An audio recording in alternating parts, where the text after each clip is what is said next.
जय माता दी दोस्तों, आप सभी को शारदीय नवरात्रि की अष्टमी तिथि की हार्दिक शुभकामनाएं। दोस्तों, आज शारदीय नवरात्रि की अष्टमी तिथि है और आज महाअष्टमी का दिन शिवप्रिया माता महागौरी को समर्पित है। आज के दिन पूरे भक्ति भाव से माता महागौरी की पूजा करने और कथा का श्रवण करने से व्यक्ति को धन ऐश्वर्य की प्राप्ति होती है, जीवन में सुख समृद्धि का आगमन होता है, सभी प्रकार के कष्ट दूर हो जाते हैं और अमोघ फल की प्राप्ति होती है, वैवाहिक जीवन सुखमय हो जाता है। तो आज हम सुनेंगे शारदीय नवरात्रि के अष्टमी दिन सुनी जाने वाली माता महागौरी की दुर्लभ पौराणिक व्रत कथा। आप सभी श्रोताओं को इन कथाओं का बड़ी श्रद्धा तथा प्रसन्नचित्त मन से पूरा अवश्य सुनना चाहिए। इससे सभी प्रकार की कामनाओं की पूर्ति होती है। तो आइए माता रानी का ध्यान करते हुए माता रानी की मनोकामना पूर्ति कथा का रसपान करते हैं। प्रिय भक्तों, देवी भागवत पुराण के अनुसार शुंभ और उसके छोटे भाई निशुंभ नामक दो असुरों ने इंद्रलोक पर आक्रमण कर दिया था। देवताओं को पराजित करके इन असुरों ने स्वर्ग लोक पर कब्जा कर लिया था और देवताओं को वहां से भगा दिया। स्वर्ग से निकलने के बाद देवता इधर उधर भटक रहे थे। वे दुखद स्थिति में थे। तब देवताओं को ध्यान आया कि माँ दुर्गा ने महिषासुर का वध करने के बाद उन्हें वरदान दिया था कि जब भी आप लोगों के ऊपर कोई संकट आएगा तो मैं तुम लोगों की सहायता करूंगी, तुम्हें उस दुख से उभारूंगी। इसके बाद सभी देवता हिमालय पर्वत के पास गंगा तट पर जाकर देवी माँ की स्तुति करने लगे। इधर भगवान शिव देवताओं का हाल जानते थे कि केवल माता पार्वती ही देवताओं को कष्ट से मुक्ति प्रदान कर सकती है। अब भगवान शिव माता पार्वती से यह सब बातें कैसे कहे, क्योंकि देवी पार्वती अपने गृहस्थी में इतनी रम चुकी थी कि वे तो भूल चुकी थी कि वे माता, पत्नी और गृहिणी होने के साथ साथ जगत जननी भी है, माँ अंबिका है। उन्हें सभी जगत का कल्याण करना है। अब इसके लिए भगवान शिव ने माता पार्वती को व्यंग्य करते हुए कहा, देवी, आज तो तुम काली की तरह लग रही हो। तुम्हारा गौरव कहाँ गया? जब से तुम काली का रूप धारण की थी तब से तुम्हारी काया धूमिल हो गई है। भगवान शिव के इस मजाक से देवी पार्वती नाराज हो गई और कहा, आपने मुझे काली क्यों कहा? मैंने तो सोचा था कि आप मुझे हर रूप में प्रेम करते हैं, किंतु आज आपने मेरा उपहास किया। अब मैं आपको गोरी होकर दिखाऊंगी। गौर वर्ण प्राप्त करने के लिए माता पार्वती हिमालय पर तपस्या करने चली गई। तपस्या भी उन्होंने भगवान शिव की। भगवान शिव उनकी तपस्या से प्रसन्न हुए और कहा, तुम गंगा स्नान करके आओ, इससे तुम्हें गौर वर्ण प्राप्त होगा। प्रिय भक्तों, शुंभ और निशुंभ का वध करने के लिए भगवान शिव ने यह लीला रची थी। जब माता पार्वती गंगा स्नान कर रही थी तभी सभी देवता भी आदिशक्ति की आराधना कर रहे थे। माता पार्वती ने देवताओं से पूछा, आप सभी किसकी स्तुति कर रहे हैं और आप पर क्या विपत्ति आई है? माता पार्वती के पूछने पर देवताओं ने शुंभ और निशुंभ के बारे में बताया कि असुरों ने देवताओं को पराजित करके स्वर्ग लोक पर कब्जा कर लिया है और तब से सभी देवता भटक रहे हैं। अब गंगा स्नान के दौरान माता पार्वती को गौर वर्ण प्राप्त हुआ और उनके शरीर से एक श्याम वर्ण की देवी प्रकट हुई, जिसे कौशिकी देवी कहा गया।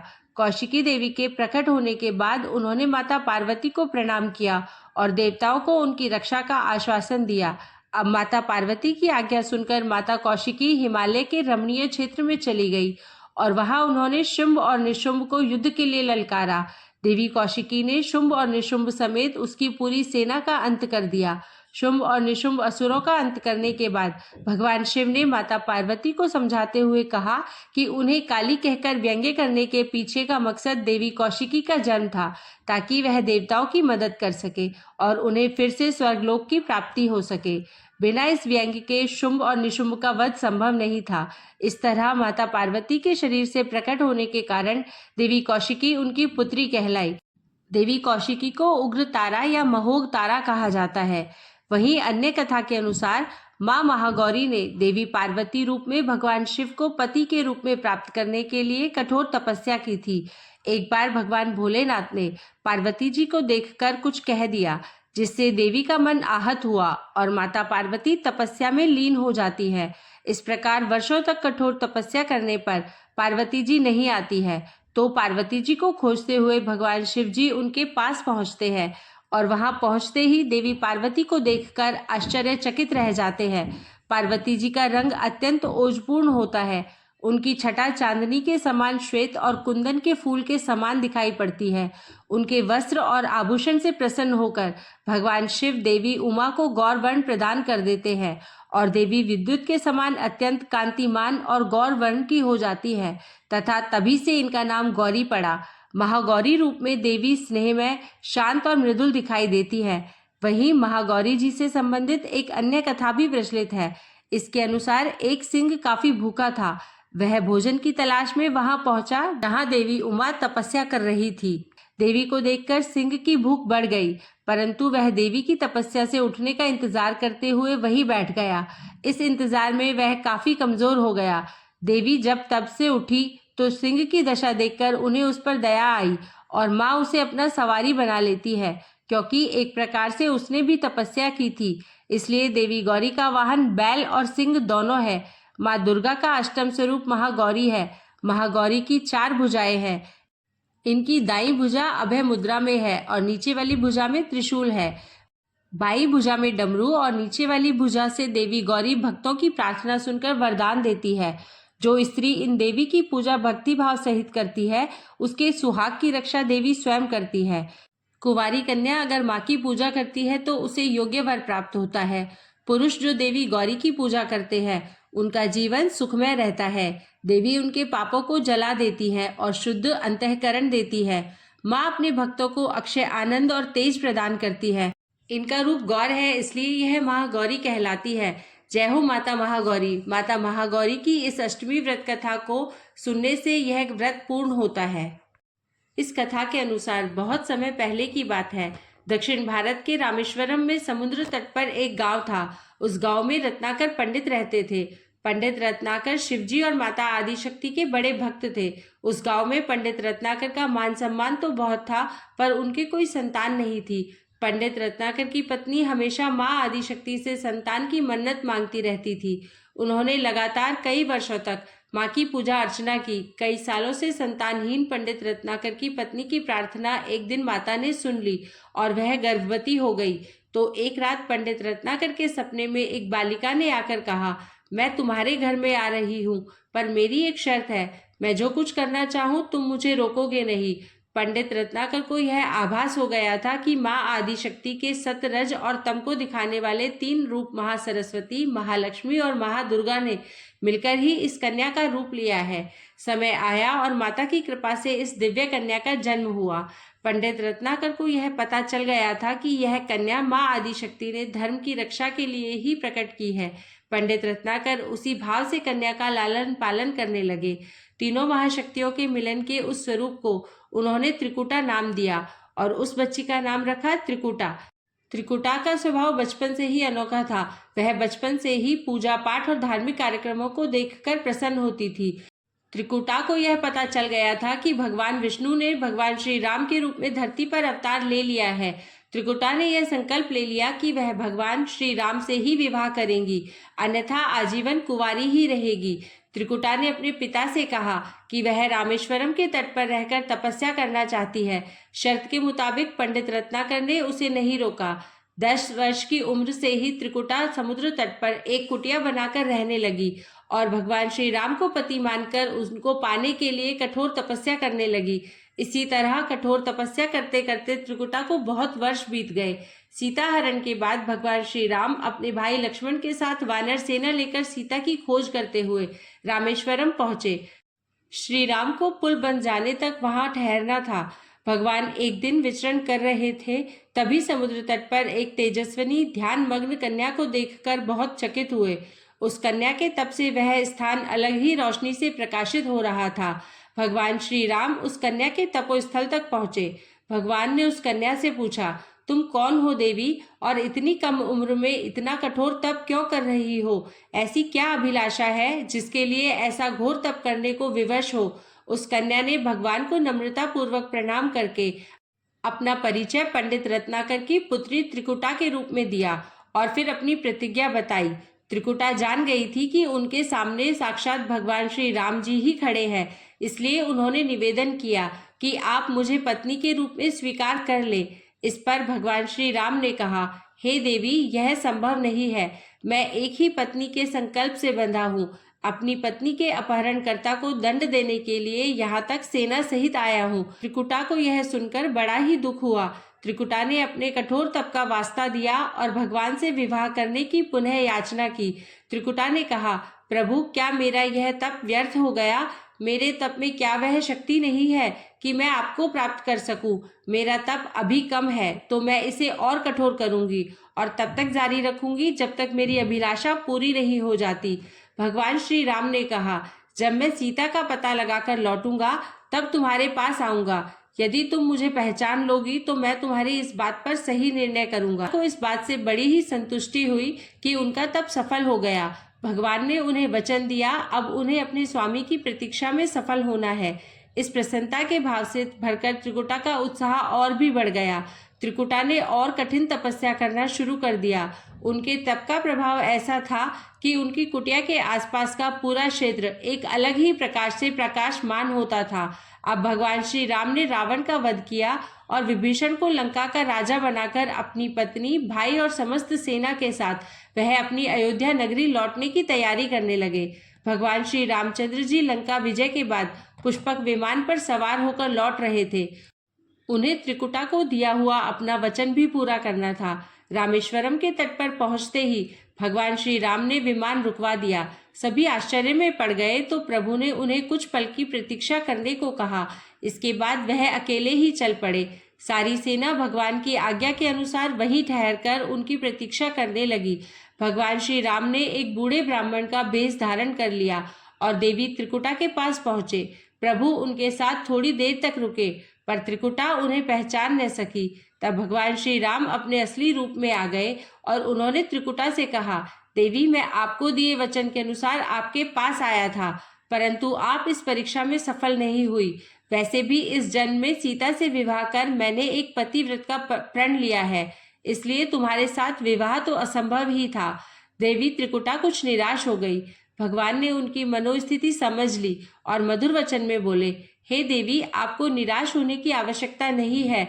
तुम्हारा यह संकल्प मैं पूरा जरूर करूंगा, लेकिन इस युग में तो मैं एक ही पत्नी व्रतधारी होने के कारण विवश हूँ। लेकिन कलयुग में जब मैं कल्कि के रूप में अवतार लूंगा तब मैं तुम्हें अपने पत्नी के रूप में अवश्य स्वीकार लूंगा। तब तक तुम हिमालय स्थित त्रिकूट पर्वत पर जाकर तप करो और मेरे अवतार की प्रतीक्षा करो। भगवान श्री राम ने त्रिकुटा को वरदान देते हुए कहा, तुम भक्तों के कष्ट और दुखों का नाश करते हुए इस संसार का कल्याण करती रहो। श्री विष्णु का अंश होने, उनके कुल में अवतार होने तथा विष्णु पूजन होने के नाते सारा संसार तुम्हें माता वैष्णो देवी के रूप में पूजा करेगा। जो भी भक्त भक्ति भाव से तुम्हारी पूजा अर्चना करेंगे उन्हें तुम सर्वस्व प्रदान करोगी। भगवान श्री राम यह वरदान देकर चले गए। त्रिकुटा भगवान श्री राम से मिले इस वचन से अत्यंत प्रसन्न थी। उन्होंने प्रभु के आदेश अनुसार संसार के कल्याण का संकल्प लिया। त्रिकुटा उत्तरी भारत के मानिक पर्वत श्रृंखला के 3 पहाड़ियों वाले त्रिकूट पर्वत पर तप के लिए आ गई। वहीं पर माता वैष्णो देवी के नाम से विराजमान है। भगवान श्री राम का वरदान होने के कारण वैष्णो देवी भक्तों की सभी मनोकामनाएं पूरी करती है, इसलिए माता का स्वरूप कुंवारी है।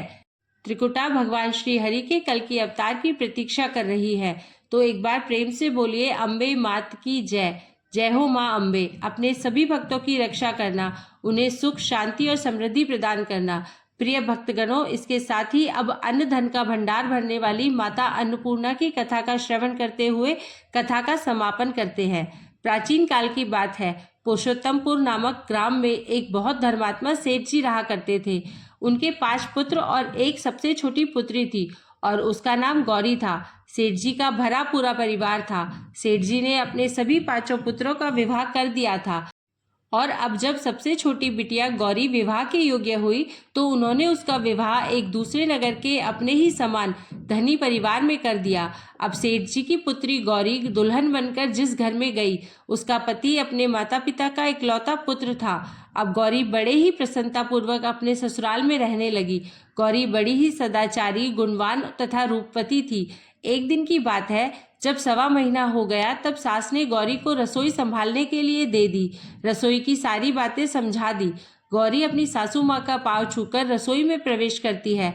तब सास ने कहा, बहू, रोज सुबह जल्दी उठकर पूजा पाठ करके रसोई में प्रवेश करना, फिर खाना बनाना। रोटी बनाते समय पहली रोटी गाय को और अंतिम रोटी कुत्ते की बनाना मत भूलना। इस प्रकार सास ने गौरी को सब कुछ समझा दिया। अब देखिए, गौरी 4 लोगों के लिए खाना बनाती है और खाना बनाकर अपने पूरे परिवार को खिलाती है। जब अंत में खुद खाने के लिए बैठी तब वह देखती है कि उसके लिए तो रोटी बची ही नहीं। अब क्या करे? वह चावल, दाल और सब्जी खाकर पानी पी लेती है। अब जब शाम होती है तब गौरी ने सुबह से ज़्यादा आटा लगाया और रोटी सब्जी बनाकर रख देती है। जब रात्रि में सब लोग खा लेते हैं तो फिर से जब गौरी खाने के लिए बैठी और रोटी का डब्बा खोलती है तो उसमें एक भी रोटी नहीं थी। यह देखकर उसे बड़ा ही आश्चर्य होता है कि उसने तो सुबह से भी ज़्यादा आटा लगाया था, लेकिन रोटियां बची ही नहीं। अब वह सिर्फ सब्जी खाकर पानी पीकर सो जाती है।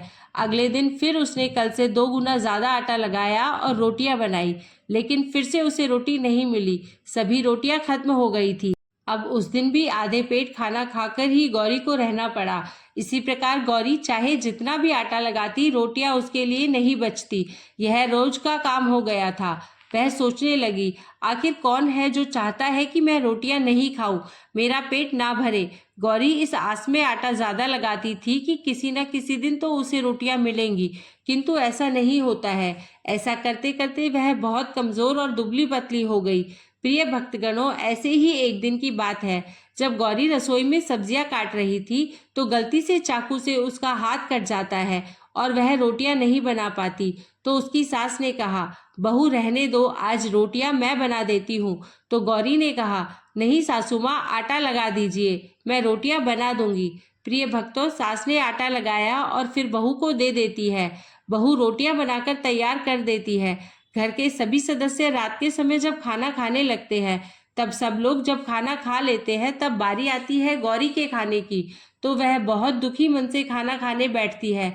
वह सोचती है, आज तो सासू माँ ने आटा गूंथा है, वो भी बहुत कम। आज तो मेरे लिए रोटियां बची ही नहीं होंगी। यह सोचकर बहू मन ही मन बहुत दुखी होती है। किंतु जब वह रोटी के डब्बे को खोलती है तो उसने देखा कि उसमें 4-5 रोटियां रखी है। यह देखकर बहू बहुत खुश होती है। अब क्या था, ऐसे ही 7 दिनों तक बहू की सास ने आटा गूंथा और बहू रोटियां बनाती थी और बहू को रोज रोटियां मिलने लगी। इन 7 दिन बहू ने पेट भरकर खाना खाया। जब 8वां दिन आ गया था तब सास ने कहा, गौरी क्या मैं आज आटा गूंथ दूं या फिर तुम आटा गूंथ लोगी? गौरी ने कहा, नहीं सासू माँ, मेरा हाथ ठीक हो गया है, मैं आज आटा गूंथ लूंगी। प्रिय भक्तों, उस दिन गौरी ने आटा गूंथा और रोटियां बनाई, सबको खाना प्रेम पूर्वक खिलाया। जब उसके खाने की बारी आई तब उसने देखा कि रोटी के डब्बे में तो रोटी है ही नहीं, पूरी रोटी खत्म हो गई है। यह देखकर बहू गौरी बहुत ही आश्चर्य में पड़ जाती है। वो सोचती है, जब तक सासू माँ ने आटा गूंथा था तब तक तो मुझे रोटियां मिलती थी, लेकिन जब से मैं आटा गूंथने लगी तो मुझे रोटियां ही नहीं मिलती, जबकि सासू माँ मुझसे बहुत ही कम आटा गूंथती थी। इसके बाद भी पूरा परिवार उसमें खा लिया करता था। ऐसी क्या बात है? यह सारी बातें सोचकर गौरी बहुत ही परेशान हो जाती है और दिन भर दुखी रहती थी। एक दिन की बात है, गौरी के पति ने गौरी से पूछा, गौरी तुम इतना उदास क्यों रहती हो? इतना सारा धन संपत्ति तुम्हारा ही तो है, तुम्हें रोकने टोकने वाला कोई है भी नहीं। तुम अपने मन से अपने पसंद का भोजन बनाकर खा सकती हो। तुम दिन प्रतिदिन इतनी कमजोर क्यों होती जा रही हो? गौरी ने लाज और संकोच से अपने पति को कुछ नहीं बताया। तब उसके पति ने सोचा कि शायद उसकी पत्नी को उसके माता पिता की याद आ रही है, इसलिए अगले दिन गौरी का पति अपने माता पिता से कहता है कि पिताजी, मुझे लगता है कि गौरी को उसके माता पिता की याद आ रही है, मैं उसे उसके मायके ले जाकर सबसे मिलवा लाता हूँ।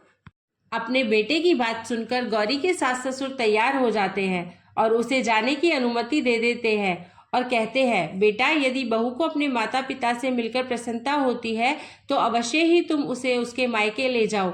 अब गौरी का पति अपनी पत्नी को लेकर उसके मायके जाता है। दामाद और बेटी को देखकर उनका बहुत ही आव भगत होता है। तरह तरह के व्यंजन बनाए जाते हैं, खिलाए जाते हैं और बहुत सेवा सत्कार होता है। उसी दिन रात में समय मिलने पर गौरी की माँ ने अपनी बेटी को कोने में ले जाकर पूछा, पुत्री, तुम इतनी दुबली पतली कैसे हो गई? तुम बहुत ही कमजोर दिख रही हो, क्या बात है? तुम्हें कौन सी बातें खा रही है? क्या तुम्हारे ससुराल वाले तुम्हारी चिंता नहीं करते, तुम्हें दुख देते हैं? ऐसी कौन सी बात है जिससे तुम्हारी यह दशा हो गई है? अपनी माँ की बातें सुनकर गौरी अपनी सारी परेशानी, सारी चिंताएं, सब कुछ अपनी माँ को बता देती है। अपनी बेटी की बात सुनकर गौरी की माँ ने कहा, बेटी, हमें लगता है माँ अन्नपूर्णा तुमसे नाराज हो गई है। इस विषय में तो मैं कुछ नहीं कर सकती, लेकिन तुम्हारे ससुराल में हमारे बोलने का कोई अधिकार नहीं है। इसलिए मैं तो कहूँगी कि तुम यहाँ से जाने के बाद इस विषय में अपनी सास से और ससुर से बात जरूर करना। वही इसका कुछ हल बताएंगे और तुम्हारी समस्या का समाधान हो जाएगा। बेटी, माँ अन्नपूर्णा जिससे नाराज होती है उसके साथ ऐसा ही होता है। अपनी माँ की बातें सुनकर गौरी निश्चय करती है कि वह सारी बातें अपनी सासू माँ से कहेगी। अब जब सुबह का समय होता है तो गौरी अपने माता पिता से विदाई लेकर अपने ससुराल आ जाती है। ससुराल आने के बाद वह अपने सास ससुर और पति से सारी बातें कह सुनाती है। वह कहती है, माँ जी, जब से मैंने रसोई संभाला है और खाना बनाती हूँ तब से मुझे एक भी दिन रोटियां नहीं बचती। मैं बिना खाए ही सो जाती हूँ। कभी कभी तो पानी पीकर भी सो जाती हूँ और कभी कभी चावल सब्जी खाती हूँ। रोटी तो मुझे मिलती ही नहीं है। और माँ जी, आपको याद है मेरा हाथ कटा था, तब आप उस समय आटा गूंथा करती थी और वह भी बहुत कम मात्रा में। फिर भी मुझे रोटियां बचा करती थी और मैं भरपेट खाना खाती थी।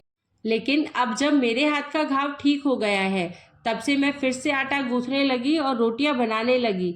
अब मुझे फिर से रोटियां नहीं बचती। मैं आधे पेट ही खाना खाती हूँ। अपनी बहू की बातें सुनकर सास को सब कुछ समझ में आ गया। उसने कहा, बहू, यह शायद मेरी ही गलती है। मैंने तुम्हें सब कुछ बताया, सब कुछ सिखाया, लेकिन एक बात तो बताना भूल ही गई। ऐसा कहकर सास अपनी बहू का हाथ पकड़कर रसोई में ले जाती है। एक परात में आटा निकालकर उस आटे को अच्छे से गूंथती है। गूंथने के बाद उस गूंथे हुए आटे पर अपनी उंगलियों के 5 छाप लगा देती है और कहती है, बहू, यह माँ अन्नपूर्णा का छाप होता है, उनका चिन्ह माना जाता है। आटा लगाने के बाद कोई भी स्त्री इस तरह छाप लगाती है तो उसके घर में बरकत होती है। इसका अर्थ यह है कि माँ अन्नपूर्णा की कृपा सभी परिवार वालों पर बरसे और कोई भी सदस्य भूखे पेट ना सोए। बहू, मैं तुम्हें ऐसा बताना भूल गई। आज से तुम आटा लगाते वक्त आटे पर अपनी 5 उंगलियों का छाप छोड़ देना और माँ अन्नपूर्णा तुम्हारे ऊपर अवश्य ही कृपा करेगी। तुम कभी भी खाली पेट या भूखे पेट नहीं सोओगी। यह बरकत का चिन्ह होता है। अब अपने सासू माँ की बात सुनकर बहू हर रोज आटा गूंथती और फिर उस पर अपनी 5 उंगलियों की छाप छोड़ देती और फिर रोटियां बनाती। अब बहू को भी हर रोज रोटियां मिलने लगी। वह पेट भर भोजन करने लगी और स्वस्थ भी हो गई। माँ अन्नपूर्णा की कृपा उस पर बरसने लगी। उसके हाथ में माँ अन्नपूर्णा का वास हो गया। घर पर कोई भी सदस्य भूखा नहीं रहता और जो कोई मेहमान आता या कोई भी भिक्षुक आता उसे भी वह खाना खिलाकर ही घर से विदा करती। इस प्रकार बहू के ऐसा करने से उसके घर में बरकत होने लगी, अन्न की वर्षा होने लगी। प्रिय भक्तगणों, आटे को गूंथकर उस पर 5 उंगलियों का छाप लगाना हमारी पुरानी परंपरा है। यह माँ लक्ष्मी और अन्नपूर्णा का चिन्ह माना जाता है। ऐसा करने से माता अन्नपूर्णा सदा प्रसन्न रहती है और घर वालों पर अपनी कृपा दृष्टि बनाए रखती है। घर का कोई भी सदस्य भूखे पेट नहीं सोता। हमारे पूर्वजों से लेकर अब तक यह परंपरा चली आ रही है। सभी माताएं बहनें अपनी 5 उंगलियों की छाप आटे पर अवश्य ही लगाती है और माँ अन्नपूर्णा से प्रार्थना करती है कि सबका पेट भरना, सबका कल्याण करना और घर में अन्न धन की वर्षा करना। जय माता दी।